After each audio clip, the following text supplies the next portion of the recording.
इंद सद्वंदियाणं तिहुवणहित मधुर विशद वक्काणं अंतातीत गुणाणं नमो जिनाणं जिद भवाणं।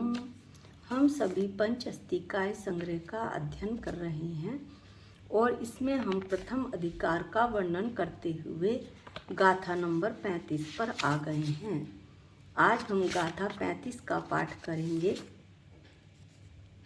गाथा पाठ करते हैं। जैसिम जीव सहादो नथी अभावो या सब वहा तस् ते होंती भिण देहा सिद्धा वची गोयर मदीदा। अन्व्यार्थ में कुनकुन स्वामी कहते हैं, जैसिम जिनके जीव सहावो जीव स्वभाव नथी नहीं है, सब और सब वहा सर्वथा तस अभावो यह उसका अभाव भी नहीं है। ते वे भिन्न देहा दे रहित वची गोयर मदीदा वचन गोचरातीत हैं। सिद्धा होंती वे सिद्ध भगवंत हैं। क्या कह रहे हैं कुनकुन स्वामी इस गाथा 35 में कि सिद्ध भगवंतों के जीव स्वभाव नहीं है, प्राण धारण रूप जीवत्व नहीं है। अर्थात संसारी प्राणी दो प्राणों से जीता है। संसारी जीव दो प्राणों से जीता है, द्रव्य प्राण और चैतन्य प्राण। द्रव्य प्राण 10 प्राण, 5 इंद्रिय, 3 मन वचन काय बल, आयु और श्वासोच्छ्वास, इस तरह इसके 10 प्राण होते हैं, वो द्रव्य प्राण कहलाते हैं और एक चैतन्य प्राण होता है। इस तरह द्रव्य प्राण और चैतन्य प्राणों से संसारी जीव जीता है। तो यहाँ पर आचार्य कह रहे हैं कि सिद्ध भगवंतों के द्रव्य प्राण नहीं हैं, 10 प्राण उनके नष्ट हो गए हैं और सर्वथा उसका अभाव भी नहीं है। किसका? जीव स्वभाव का, यानी कि प्राणों का अभाव भी नहीं है। यहाँ पर चैतन्य प्राण के लिए कह रहे हैं कि चैतन्य प्राण सिद्ध भगवंत में हैं। ये पहला पॉइंट हुआ। आगे आचार्य कहते हैं कि वे देह रहित हैं, देह से मुक्त हो चुके हैं। ये दूसरा पॉइंट हुआ। वचन गोचरातीत सिद्ध भगवंत हैं। वचनों से सिद्ध भगवंत की महिमा को नहीं कहा जा सकता। ये तीसरा पॉइंट हुआ। अमृतचंद आचार्य जी ने टीका में इन तीनों पॉइंट को बहुत सुंदर तरीके से विश्लेषण किया है। हम टीका पाठ करते हैं। यहाँ सिद्धों के सिद्ध भगवंतों के जीवत्व, सिद्धत्व और देह प्रमाणत्व की व्यवस्था है कि उनमें जीवत्व है, जीव स्वभाव है, चैतन्य प्राण है और देह प्रमाणत्व यानी देह के अंतिम देह के प्रमाण वाले हैं। ऐसी व्यवस्था को बताया है।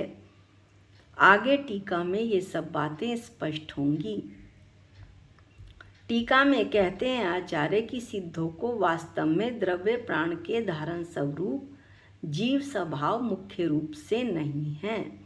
जो सिद्ध भगवंत हैं उन्हें द्रव्य प्राण, जो जीव का स्वभाव है, संसारी जीव में ये द्रव्य प्राण पाए जाते हैं, 10 प्राण, जिसको अभी अन्वयार्थ में बताया, उसका सर्वथा अभाव है।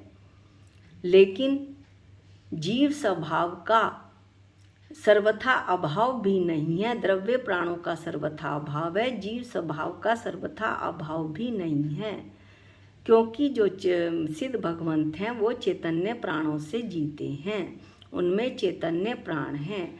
आगे आचार्य ने बता दिया क्योंकि भाव प्राण के धारण स्वरूप जीव स्वभाव का मुख्य रूप से सद्भाव है। जो सिद्ध भगवंत हैं वो भाव प्राण यानी चैतन्य प्राणों को धारण करते हैं, इसलिए उनमें जीव स्वभाव का सर्वथा सद्भाव है। जीव स्वभाव है चैतन्य प्राणों के कारण। पहला पॉइंट पूरा हुआ। दूसरा पॉइंट पढ़ते हैं। आचार्य कहते हैं कि उन्हें शरीर के साथ नीर शीर की भांति एक रूप वृत्ति नहीं है। क्या मतलब हुआ इस पंक्ति का? कि उन्हें सिद्ध भगवंत को शरीर के साथ दूध और पानी की भांति एक रूप वृत्ति यानी अस्तित्व नहीं है। संसारी जीव संसार अवस्था में अपने शरीर के साथ दूध और पानी की भांति रहता है। दूध और पानी यानी एक क्षेत्र अवगाह रूप से रहता है। ये हम पिछली गाथा में पढ़ चुके हैं। जहाँ पर जीव के प्रदेश हैं वहीं पर शरीर के प्रदेश भी होते हैं। लेकिन सिद्ध भगवंत में ऐसा नहीं है, क्योंकि उनमें शरीर ही नहीं पाया जाता। इसलिए उनका शरीर के साथ नीर शीर की भांति अस्तित्व कैसे हो सकता है? नहीं हो सकता। आगे आचार्य खुलासा भी कर रहे हैं कि शरीर का साथ उनका क्यों नहीं है, क्योंकि शरीर संयोग के हेतुभूत कषाय और योग का वियोग हो गया है। क्या कह रहे हैं आचार्य? कि जो शरीर संयोग जिनसे बनता है, शरीर मिलता है, संसार की जड़ है कषाय और योग, जिससे कि संसारी जीव को हर भव में शरीर मिलता है। वो कषाय और योग सिद्ध भगवंतों के खत्म हो गया है, नष्ट हो गया है। थोड़ा सा हम योग और कषाय के बारे में पढ़ते चलते हैं। कर्मों के 4 बंध होते हैं: प्रकृति बंध, प्रदेश बंध, स्थिति और अनुभाग बंध।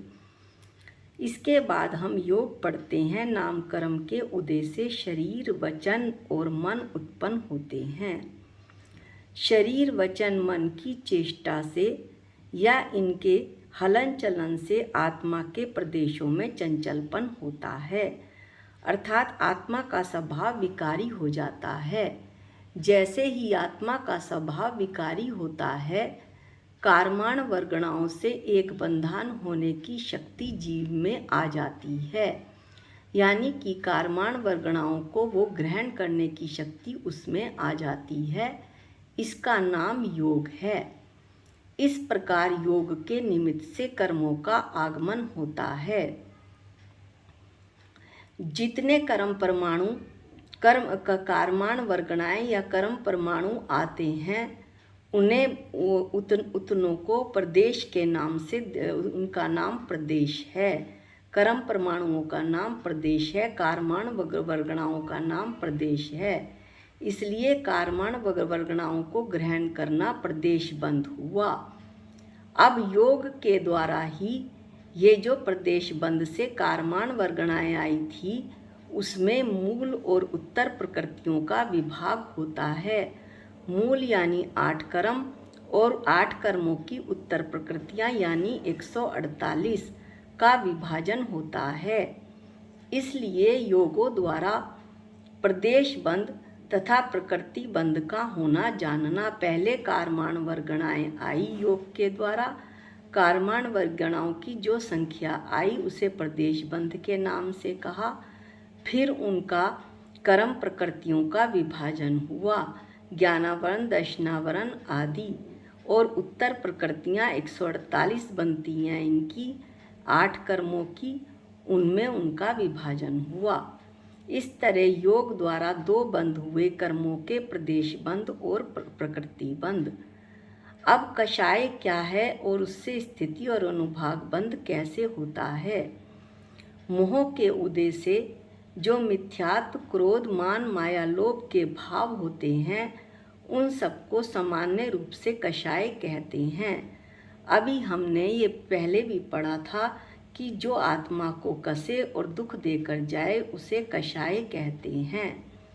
इनसे जो कर्म प्रकृतियां आई थी, योग के द्वारा उनकी स्थिति बनती है, अर्थात वे जीव के साथ कितने समय तक रहेंगी, उन कर्म प्रकृतियों में यह स्थिति बनती है।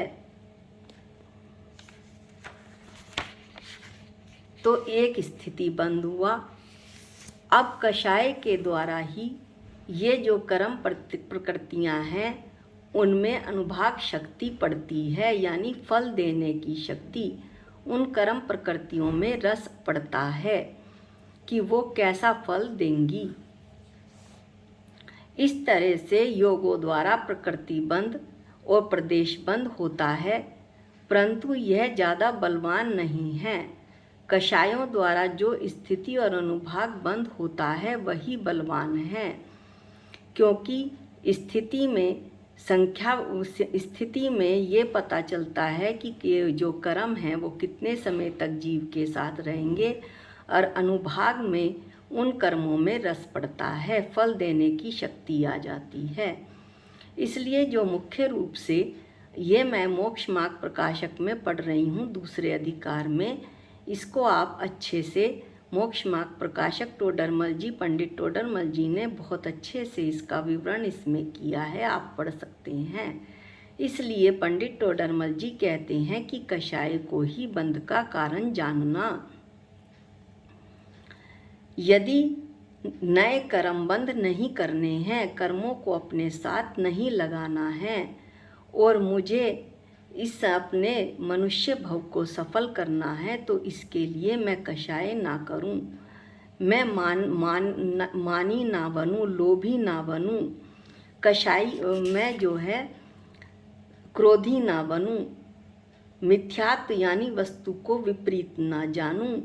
वस्तु को विपरीत जानना मोह के उदय से यानी मिथ्यात्व से होता है। मैं शरीर ही हूँ और इस शरीर के पीछे ही मैं 24 घंटे लगा देता हूँ, तो ये ना मैं करूँ तो संसार से कुछ मुक्त होने का उपाय बने। इस तरह से कषाय और योग से हमने जाना कि कौन कौन से कर्म बंध होते हैं, प्रकृति, प्रदेश, स्थिति और अनुभाग बंध। इन कर्म बंधों के कारण ही शरीर का संयोग होता है।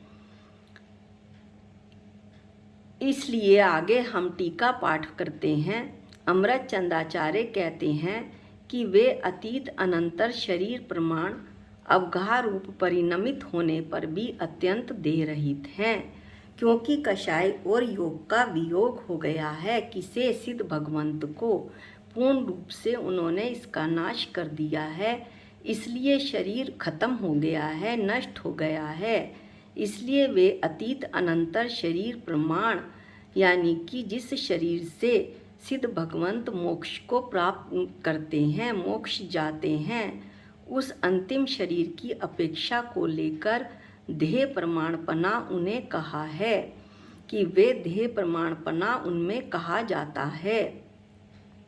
अतीत अनंतर यानी भूतकाल का जो शरीर उनका था चरम शरीरी, उसकी अवगाहना सिद्ध भगवंतों को मिलती है, बल्कि अंतिम शरीर के प्रमाण के लगभग बराबर कुछ किंचित न्यून, ऐसा शास्त्रों में कहा है कि कुछ किंचित कम उन्हें आकार मिलता है, उनकी अवगाहना होती है सिद्ध भगवंत की।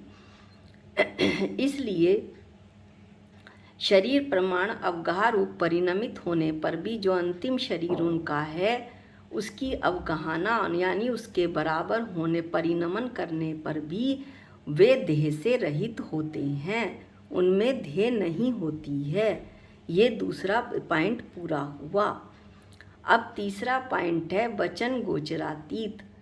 आचार्य कहते हैं कि और वचन गोचरातीत उनकी महिमा है, क्योंकि लौकिक प्राण के धारण बिना और शरीर के संबंध बिना संपूर्ण रूप से प्राप्त किए हुए निरुपाधि स्वरूप द्वारा वे सतत प्रतापवंत वर्तते हैं। वचन गोचरातीत यानी उनकी महिमा को वचनों से उनके अनंत गुणों को सिद्ध भगवंतों के अनंत दर्शन, अनंत ज्ञान, अनंत सुख, अनंत वीर्य और अनंत गुण जो उनके पर्याय में प्रकट हुए हैं, उनको वचनों से किसी भी प्रकार पूरी तरह से नहीं कहा जा सकता। लौकिक प्राण के धारण के बिना, लौकिक प्राण यानी 10 प्राणों को अब उनमें नहीं है, द्रव्य प्राणों का अभाव हो गया है। शरीर के संबंध के बिना शरीर का संबंध खत्म हो गया है, संपूर्ण रूप से वो निरुपाधि हो गए हैं, यानी कि संसार की कोई भी उपाधि उनमें शेष नहीं रही। द्रव्य प्राण और उससे मिलने शरीर जो बनता है, शरीर का संयोग, वो उनके खत्म हो गया है, नष्ट हो गया है। इसलिए वे कर्मों की उपाधि से, कर्म बंध से रहित हो गए हैं। संसार की कोई भी उपाधि उनमें नहीं रही। इस प्रकार जो सिद्ध भगवंत हैं वो प्रतापवंत वर्तते हैं, यानी अब सदैव वो ऐसे ही रहेंगे। अनंत दर्शन, अनंत ज्ञान, अनंत सुख बिना किसी आकुलता के निराकुल सुख का भोग करेंगे और ऐसे ही सदा प्रकाशित होते रहेंगे। इस तरह हमने सिद्ध भगवंतों के विशेषण पढ़े कि जो सिद्ध भगवंत हैं वे चैतन्य प्राण से जीते हैं। दूसरे उसमें बताया पॉइंट में कि कषाय और योग का वियोग हो गया है, संपूर्ण रूप से कषाय और योग नष्ट हो गया है, तो शरीर का संयोग भी खत्म हो गया है, देह रहित हो गए हैं। तीसरा पॉइंट है कि वे वचन गोचरातीत हैं, वचनों से उनकी महिमा को नहीं कहा जा सकता है। इस प्रकार हमने सिद्ध भगवान के विशेषण पढ़े इस गाथा में। अगली गाथा 36 का जो हम पाठ है वो अगले वीडियो में करेंगे। आज के लिए इतना ही।